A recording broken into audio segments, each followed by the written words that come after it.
गुरुजी नमो नमः। नमो नमो प्रणाम।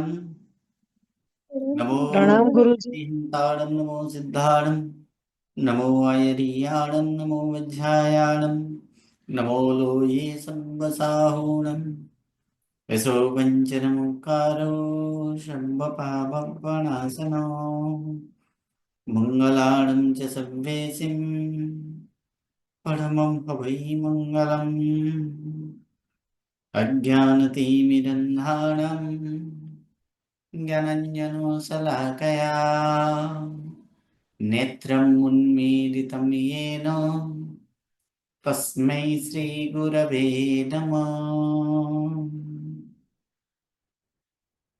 परम पूज्य पूज्यपाद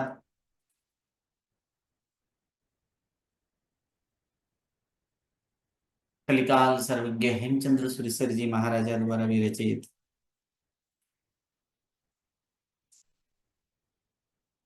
सिद्ध हेम शब्दानुशासन नामक व्याकरण ग्रंथ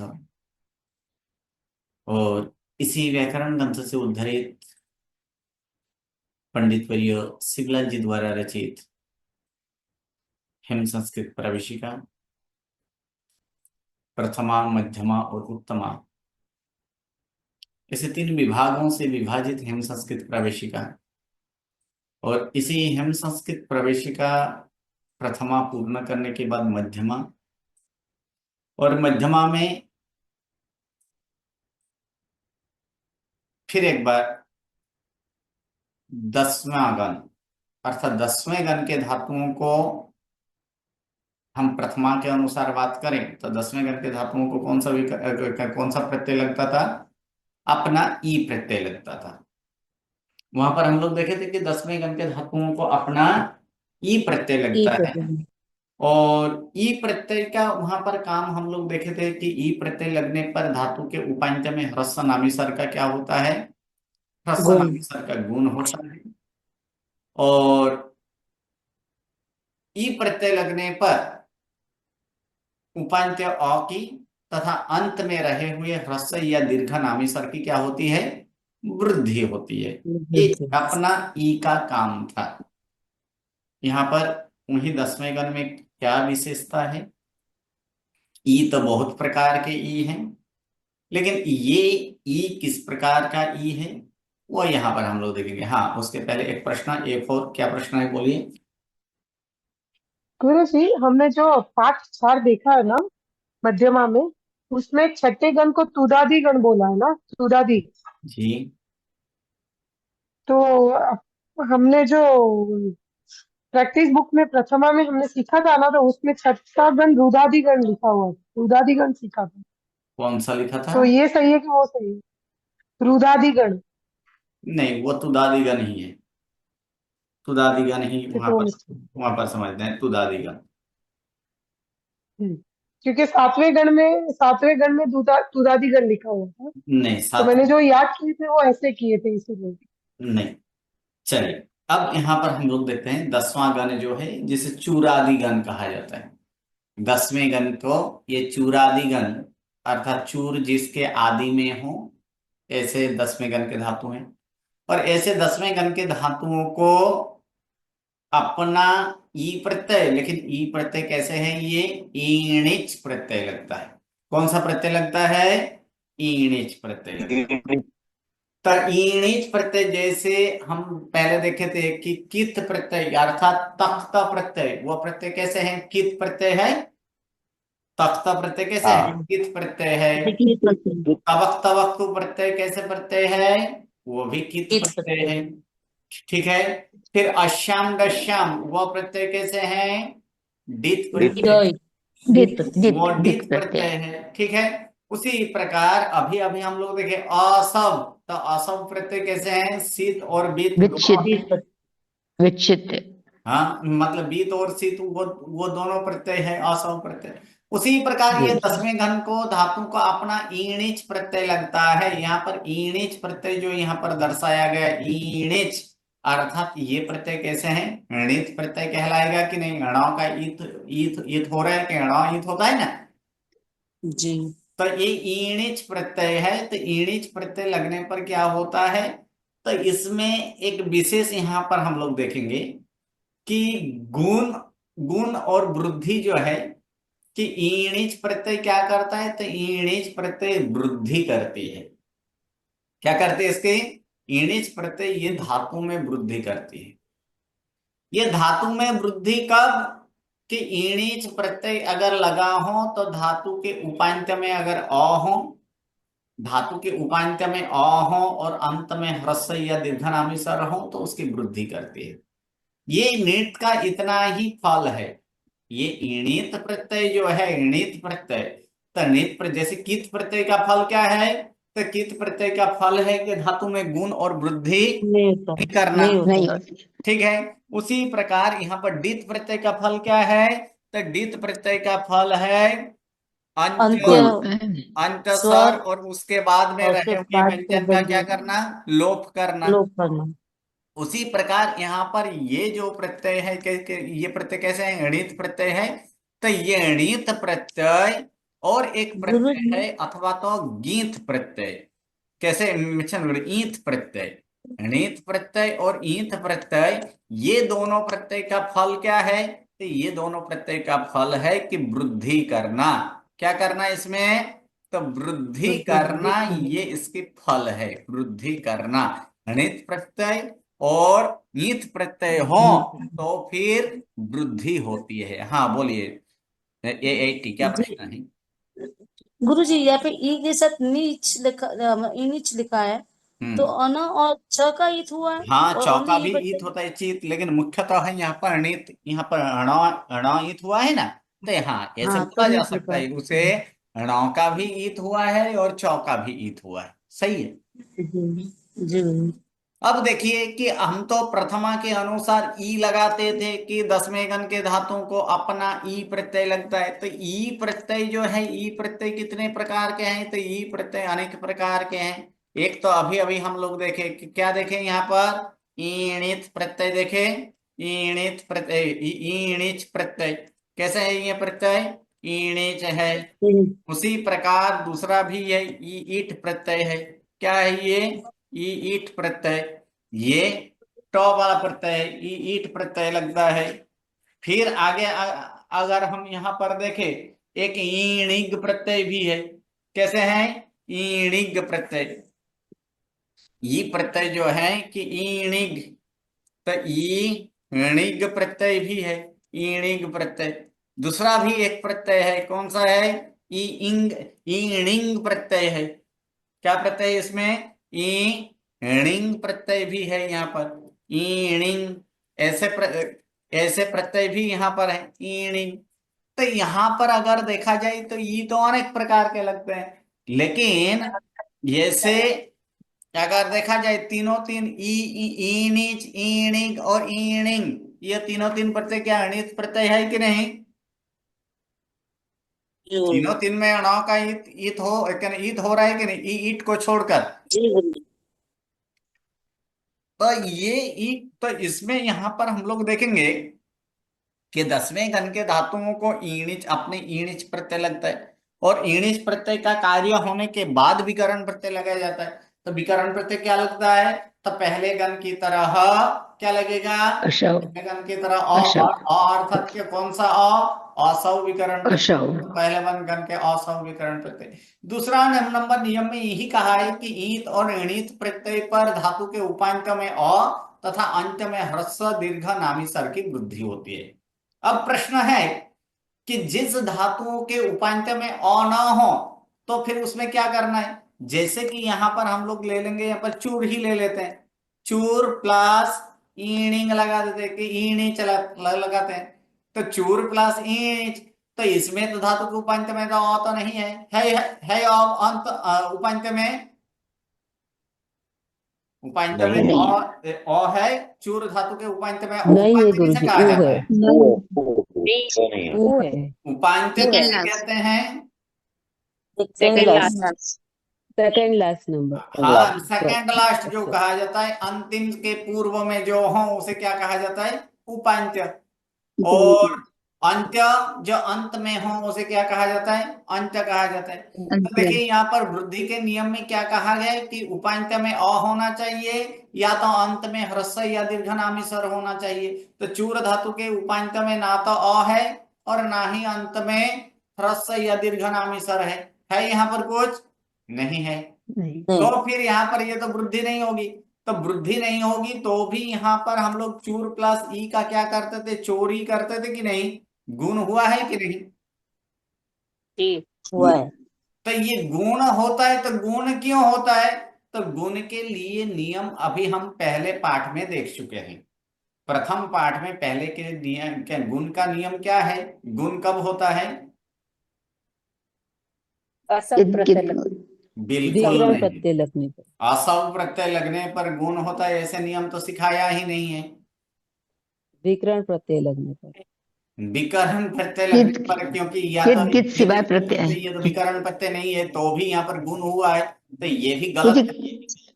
कित गित सिवाय प्रत्यय हो तो गुण होता है। हाँ, ये सही जवाब है कि गुण कहाँ होता है कि कीत अथवा तो गीत गीत। प्रत्यय को छोड़कर कोई भी प्रत्यय हो, कीत गीत सिवाय या कीत गीत सिवाय के प्रत्यय पर क्या होता है?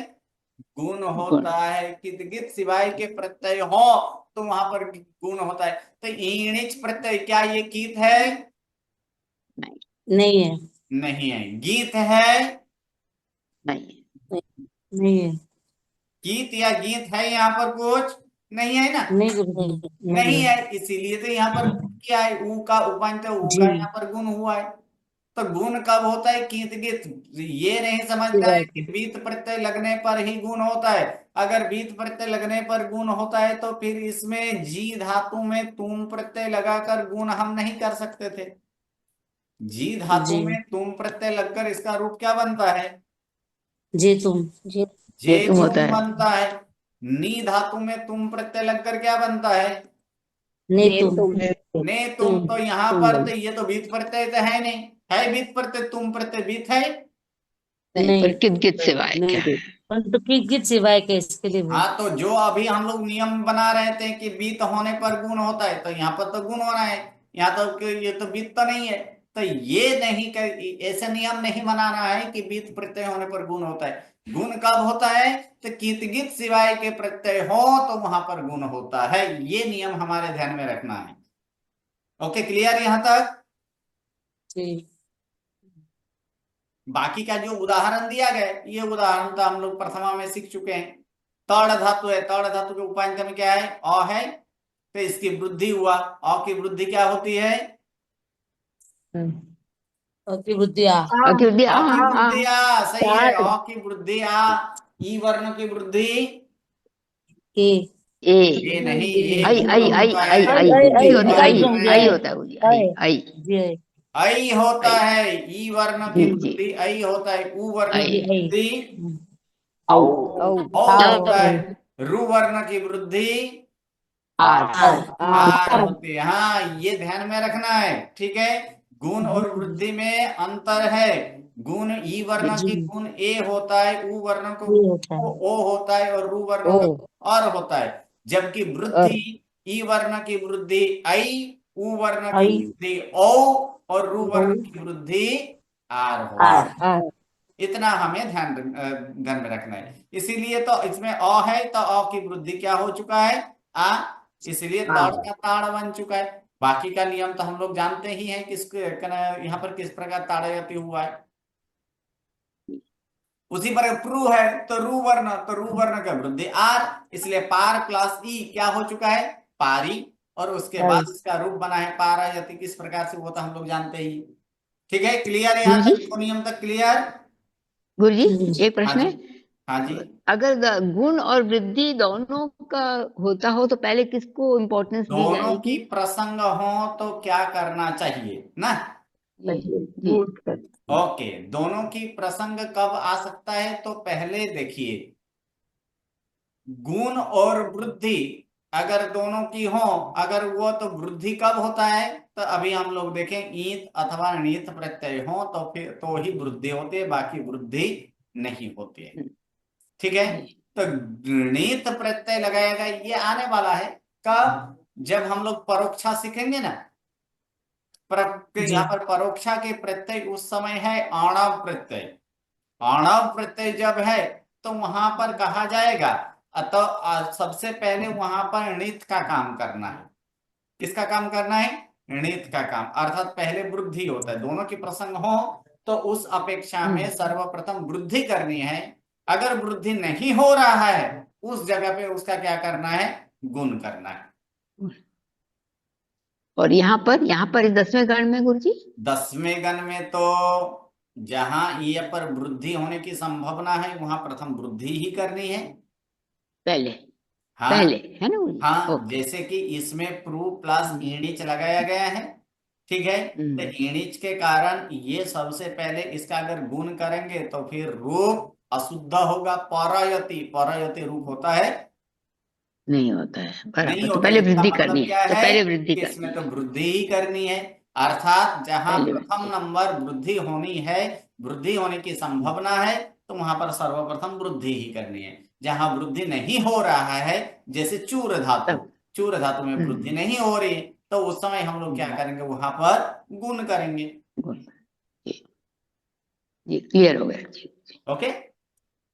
गुरुजी नीत और कुछ है वृद्धि में, नीत और नीत और ईत प्रत्यय। अब यहाँ पर उदाहरण से अभी नीत का देखें। ईत का जब उदाहरण आने वाला है तब हम लोग ईत का उदाहरण देखेंगे। ये दो प्रत्यय, नीत प्रत्यय और ईत प्रत्यय। देख यहाँ पर दूसरा नियम में क्या कहा गया है? ईत तथा नीत प्रत्यय पर उपांत्य अ तथा अंत्य ह्रस्व या दीर्घ नामी स्वर की क्या होती है? वृद्धि होती है। यहां तक क्लियर? जी गुरुजी। तो यहां पर क्लियर। चलिए अब आगे। अब तीन प्रकार के यहाँ पर ईणित प्रत्यय देखें। ईट को हम बाद दे देते हैं, अभी ईट को हटा दीजिए। तो तीन प्रत्यय यहाँ पर कौन सा है? ईणिच, ईणिग और ईणिंग। तीनों तीन प्रत्यय ईणित प्रत्यय है कि नहीं? जी गुरुजी। तीनों तीन प्रत्यय नीत है। तो इसमें तीनों तीन में सर्वप्रथम वृद्धि तो होगी, और दो में गुण हो सकता है, एक में गुण नहीं हो सकता है। किसमें? ईणिच और ईणिग में गुण हो सकता है, लेकिन ईणिंग लगने पर यहां पर गुण नहीं होगा उस समय। क्यों? जी क्योंकि ये प्रत्यय कैसे हैं? ईत प्रत्यय है ना, वित्त प्रत्यय। जी ईट प्रत्यय। तो उसी प्रकार यहां पर अगर देखा जाए गी, यानी गौ ईत का दो फल है। गौ इत का क्या क्या है? यहाँ पर ईणिंग जो दिया गया है, इसका गौ इत का दो फल होता है। एक तो गुण का अभाव, कि इसमें गुण नहीं कर सकता है, और धातु आत्मनिपदी हो, और यहाँ पहले गण में यानी पहले नंबर में तो ये तो गुण का अभाव वहां पर कार्य नहीं हो सकता है। फिर भी धातु अगर आत्मनिपदी अगर हो तो ण ईत होने के कारण उसमें उपांत्य अ की वृद्धि हो सकता है। किसमें? प्रथम नंबर णिंग प्रत्यय जो यहाँ पर दिया गया ईणिंग, अभी आने वाला नहीं है, लेकिन जब आएगा तब वहां पर हम लोग देखेंगे।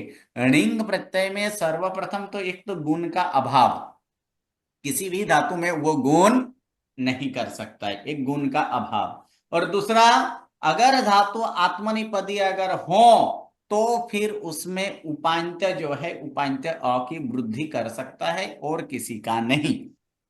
ये दो, ये गीत प्रत्यय का फल है। और नित प्रत्यय का फल तो हम लोग तो देख ही लिए। नित प्रत्यय का फल क्या है? वृद्धि करना। लेकिन गीत प्रत्यय अगर हो तो वहां पर ये फल भी हो सकता है। अगर धातु आत्मनिपदी हो तो उस धातु के आत्मनिपदी में अगर वो पहले गण का ये में मतलब उपांत्य में अ हो तो अ की ही उसमें वृद्धि होता है और कुछ नहीं इसमें होता है।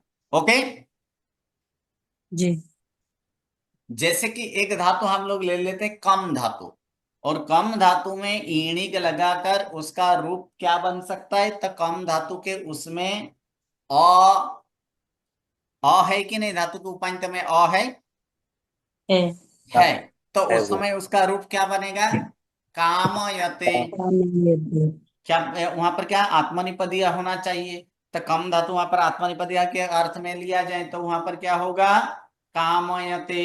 इस प्रकार से हो सकता है उपांत अ की ही वृद्धि हो सकते है। उपांत में अगर अंत में ह्रस्व या दीर्घनामी स्वर हो तो वहां पर उसका नहीं, लेकिन उपांत में अगर अ हो तो वहां पर क्या कर सकते हैं, अ की वृद्धि किया जा सकता है। ये गीत का ग इत का ये फल है। चलिए अब तीसरा नंबर नियम, ईणी प्रत्यय लगने पर धू धातु और प्री धातु के साथ न जुड़ता है। धू धातु और प्री धातु के साथ न जुड़ता है। तो कहाँ जोड़ना कहाँ है, तो ई प्रत्यय के पहले जुड़ना है। ईणी प्रत्यय जो लगे उसके पहले जोड़ना है। जैसे उदाहरण के स्वरूप में यहां पर दिया गया है कि धू और प्री धातु है, तो धू और प्री धातु यहां पर देखेंगे तो धू प्लस ई प्लस अ प्लस ती है। तो इसमें नौ का आगम कहाँ करेंगे, तो ई के पूर्व में, अर्थात ई के पूर्व में कर दें तो फिर क्या होगा, यहाँ पर धूनयति होगा।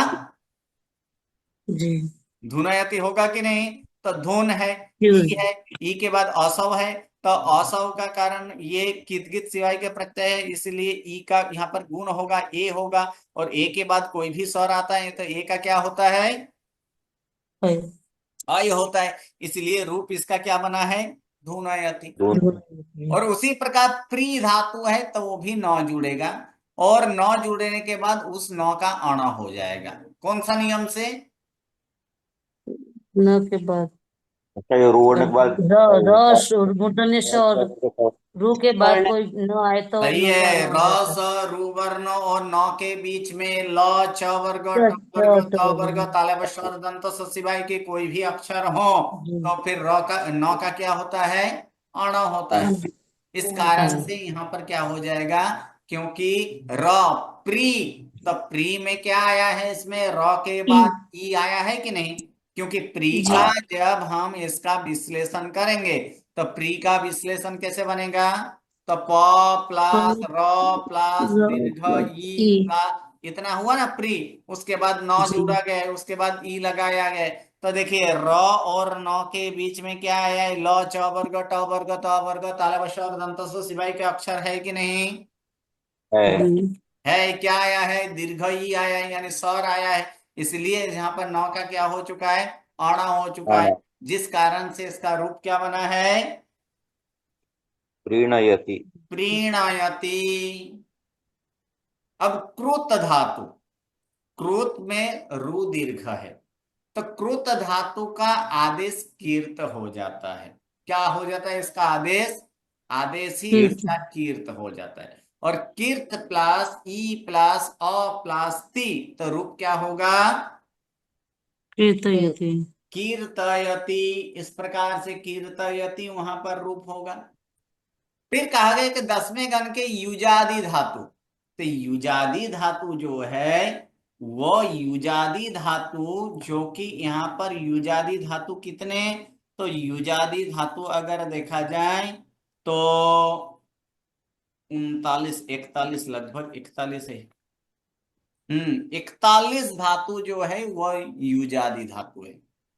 इसमें कुछ यहां पर दिया गया है युज इत्यादि धातु, कहाँ, तो पीछे हम यहां पर देखेंगे ये युजादि धातु यहां पर कुछ दिया गया है। कौन से, युज, आ प्लस सद, सह धातु, धू धातु, प्री धातु, अर्च धातु, तप धातु, मृस धातु इत्यादि। यहां तो कुछ ही यहां पर दिए हैं, लेकिन कुल 41 ऐसे युजादि धातु है। ये 41 युजादि धातु अगर देखा जाए कौन कौन से, तो यहां पर हम लोग 41 युजादि धातु देखेंगे तो सबसे पहले क्या आएगा, युज, उसके बाद दूसरा नंबर में ली, उसके बाद मी, फिर प्री, फिर धू, फिर आगे हम देखेंगे तो व्रू, फिर ज्रू, ये दीर्घ रू वाला यहाँ पर लिखा नहीं जा रहा है दीर्घ रू, युजादि इसलिए यह ह्रस्व, ये ज्रू।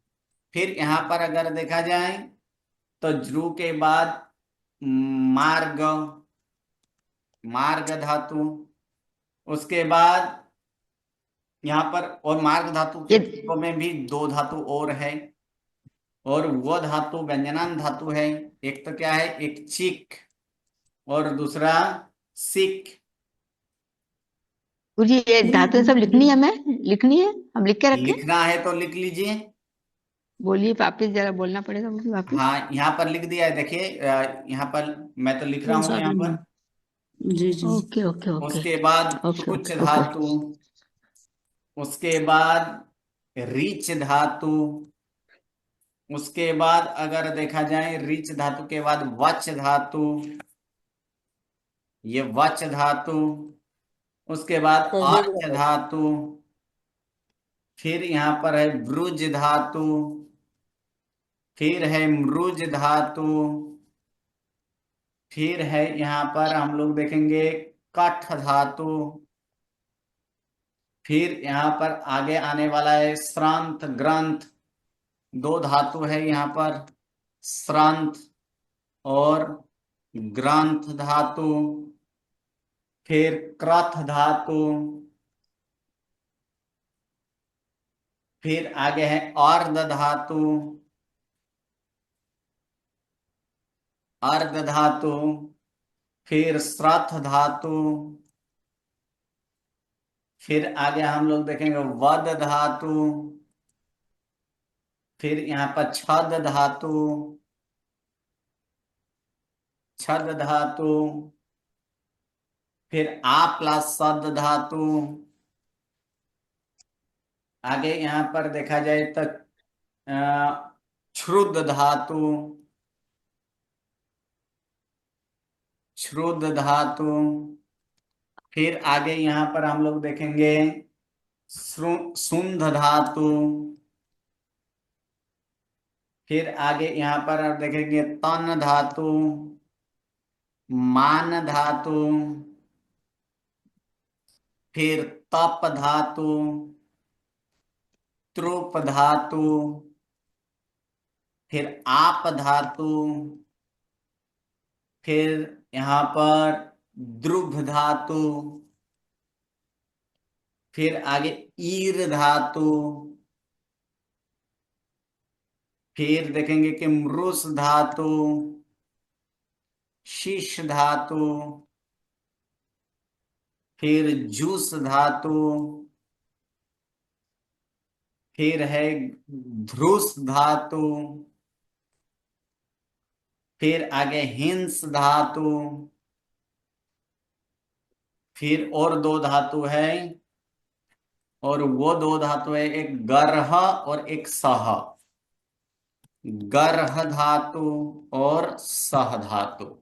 ये 41 धातु जो है ये युजादि धातु, ये युजादि धातु जो है कि 41 धातु युजादि धातु, जिसमें एक एक करके देखा जाए, युज धातु पहले गण का परस्मैपदी धातु है, ली धातु भी पहले गण का परस्मैपदी है, मी धातु पहले गण का परस्मैपदी है, प्री धातु पहले गण का परस्मैपदी है और उभयपदी भी है, फिर धू धातु पहले गण का ऐसे उभयपदी धातु है, प्री धातु उभयपदी है यहाँ, फिर यहाँ पर ब्रू धातु उभयपदी धातु है, फिर ज्रू धातु ये परस्मैपदी धातु है, पहले गण का ही है, चिक और सिक ये दोनों धातु परस्मैपदी है, मार्ग धातु परस्मैपदी है, पृच धातु ये भी परस्मैपदी है, रीच धातु परस्मैपदी धातु है, फिर आगे ये वच धातु परस्मैपदी है, अर्च धातु ये आत्मनेपदी धातु है, यहाँ पर पूजा करना स्तुति करना वो भी अर्थ होता है, वृज धातु परस्मैपदी धातु है, मृज धातु परस्मैपदी धातु है, कठ यहाँ पर कठ धातु परस्मैपदी है, फिर श्रंत और ग्रंथ धातु ये दोनों धातु परस्मैपदी है, क्रथ धातु ये उभयपदी धातु है, अर्ध धातु आत्मनिपदी है, श्रथ धातु परस्मैपदी है, वद धातु आत्मनिपदी है, फिर यहाँ पर छद धातु परस्मैपदी है, आ प्लस सद धातु परस्मैपदी है, क्षुद्ध धातु परस्मैपदी है, श्रुंद धातु आत्मनिपदी है, सुंध धातु आत्मनिपदी, तन धातु परस्मैपदी है, मन धातु परस्मैपदी है, मान धातु परस्मैपदी है, तप धातु आत्मनिपदी है, त्रुप धातु परस्मैपदी है, आप धातु परस्मैपदी है, द्रुम्ब धातु परस्मैपदी है, ईर धातु परस्मैपदी है, मृस धातु आत्मनिपदी है, फिर सिस धातु परस्मैपदी है, जुस धातु परस्मैपदी है, ध्रुस धातु ये परस्मैपदी है, हिंस धातु जो है वो भी परस्मैपदी है, और ग्रह धातु परस्मैपदी है, सह धातु परस्मैपदी है। इसमें मुख्य ये सारे के सारे 41 के 41 धातु जो है ना, ये परस्मैपदी के, ये पहले गण के ही है। कौन से? ये युजादि सारे धातु पहले गण के हैं। और पहले गण के कारण, हाँ बोलिए, ये 25 क्या प्रश्न है? गुरुजी, आवत्ता सद धातु युजादि, तो फिर सद धातु भी युजादि होगा ना? नहीं, आ प्लस सद जब हो तभी वो युजादि है, बाकी युजादि नहीं है। जी गुरुजी, धन्यवाद। अब यहाँ पर देखिए कि हम देखते थे कि युजादि धातु को, तो 10वें गण के युजादि धातुओं को ईणिच प्रत्यय लगते हैं। वास्तव में युज आदि यानी युज इत्यादि 10वें गण के धातु, ये पहले गण के धातु हैं। सारे के सारे युजादि धातु कैसे हैं? पहले गण के हैं। इसका मतलब यहाँ पर क्या है कि पहले गण के होने के बावजूद भी इन धातुओं को क्या, कौन सा प्रत्यय लगता है? ईणिच प्रत्यय लगता है। और ईणिच प्रत्यय जब ये लगेगा तब इसका रूप 10वें गण की तरह होगा। और इनिच प्रत्यय नहीं लगे, क्योंकि इनिच प्रत्यय विकल्प से लगता है। इस ऐसे यहां पर कहा गया ना, क्या कहा गया है? इनिच प्रत्यय विकल्प से लगता है। अर्थात युजादि धातु में जब इनिच प्रत्यय लगेगा, हाँ, और एक इसमें विशेष ध्यान रखना है, युजादि धातु में जब ये ईणिच प्रत्यय लगेगा तब धातु को परस्मैपदी ही करना है, आत्मनिपदी नहीं। चाहे वो धातु आत्मनिपदी हो, उभयपदी हो, और जो परस्मैपदी धातु है उसका तो परस्मैपदी रूप ही होगा। लेकिन कोई धातु अगर आत्मनिपदी हो और ईणिच प्रत्यय लगा है, युजादि है, तो भी वहां पर आत्मनिपदी नहीं, तब पद बदलकर क्या हो जाएगा? परस्मैपदी। और जब ईणिच नहीं लगता हो तब वो जिस प्रकार के पद वाला हो उस पद के वहां पर प्रत्यय लगेगा। अगर वो आत्मनिपदी है तो वो धातु उस समय आत्मनिपदी, उभयपदी है तो उस समय उभयपदी, और परस्मैपदी है तो परस्मैपदी तो करना ही है। कुछ धातु हम लोग देखें आत्मनिपदी है, तो कुछ धातु इसमें हम लोग क्या देखें इसमें उभयपदी भी है, आत्मनिपदी भी है और उभयपदी भी है, बाकी सारे परस्मैपदी तो है। लेकिन इतना जब ईणिच लगे तब वह धातु परस्मैपदी में ही उसका प्रयोग होता है। जैसे उदाहरण के स्वरूप में एक यहां पर हम देखें, तो उदाहरण के स्वरूप में एक आत्मनिपदी हम लोग धातु ले लेते हैं। आत्मनिपदी धातु यहां पर लिया जाए तो अभी अभी हम लोग एक धातु देखें, जैसे अर्च धातु। अर्च धातु इसमें एक आत्म यहां पर है ना, ये धातु वास्तव में आत्मनिपदी धातु है। क्या है यहाँ पर? आर्च धातु एक बार हम लोग सीख चुके हैं प्रथमा में, तब वो परस्मैपदी था, लेकिन वो आर्च धातु नहीं, ये आर्च धातु क्या है? अलग धातु है, क्योंकि शब्दानाम अनेक अर्थ नाम, अनेक अर्थ हो सकता है। उसी प्रकार एक ही धातु अनेक प्रकार से भी हो सकता है। यहाँ पर आर्च धातु कैसे हैं? तो आर्च धातु परस्मय आत्मनिपदी है, तो आर्च प्लस जब ईणिच लगे तब इसमें परस्मैपदी का ही लगेगा, तब इसका रूप क्या हो जाएगा? अर्च जब यहाँ पर हो तब इसका हो जाएगा अर्च, क्या हो जाएगा? Urge, urge. यहाँ पर ती प्रत्यय लगाया है, अर्थात क्या हो जाएगा? अर्चयति। जब ईणिच न लगे, जब ईणिच न लगे तब क्या लगे? अर्च प्लस अ प्लस ते, अर्थात क्या हो जाएगा तब? अर्चते। लेकिन ईणिच प्रत्यय लगने के बाद भले वो आत्मनेपदी हो या उभयपदी धातु हो, तो भी उसका रूप किसमें आएगा? परस्मैपदी में ही आएगा।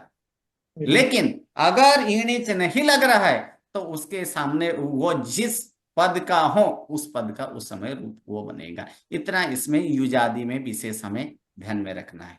ठीक है, जी। बोलिए, यहां तक किसी को कोई प्रश्न? जी गुरुजी। गुरुजी एक बार फिर से बोलेंगे मिच्छामि दुक्कडम, वो आत्मनेपदी और उभयपदी एक बार फिर से लिखाएंगे गुरुजी। आत्मनेपदी और उभयपदी कौन कौन से हैं वो? हाँ, बाकी तो परस्मती हो जाएंगे ना, तो हाँ, तो अगर आप एक बार फिर से लिखाएंगे तो प्लीज। देखिए, इसमें आत्मनेपदी, देखिए प्री धातु उभयपदी है, हाँ प्री धातु उभयपदी हो गया। उसके बाद धू धातु ये भी उभयपदी धातु है। जी। ब्रू धातु ये भी उभयपदी धातु है। भ्रू। ब्रू ब्रू यानी छठा भ्रू। नंबर का धातु। हाँ, हाँ, भ्रू प्री उभयपदी धू जी। ब्रू ये तीनों तीन क्या है? उभयपदी धातु है। उभयपदी। जी गुरुजी। उसके बाद यहाँ पर अर्च धातु आत्मनेपदी है। जी। उसके बाद यहाँ पर क्रथ धातु जो 20वां नंबर धातु है, क्रथ यानी ग्रंथ के बाद जो क्रथ धातु है, रथ। हाँ क्रथ धातु ये उभयपदी धातु है। रथ। रथ तो मैंने लिखा ही नहीं है। क्रथ यहाँ पर है ना, ये ग्रंथ है के बाद क्रथ। ये क्रथ है कि नहीं? ये क्रथ, जी जी जी गुरुजी जी, उभयपदी जी। ये उभयपदी है। अर्ध धातु उसके बाद 21वां नंबर अर्ध धातु आत्मनेपदी है। जी। इसी के बाद वाली होगी। हाँ, इसके बाद वाले ही, क्रथ के बाद अर्ध है ना, जी। जी। ये अर्ध धातु आत्मनेपदी है। उसके फिर बाद वद वद धातु। धातु जो है, वद धातु ये भी आत्मनेपदी है। 23 का श्रथ के बाद जो वद है एक छोड़कर, जी। जी। ये वद धातु ये भी आत्मनेपदी है।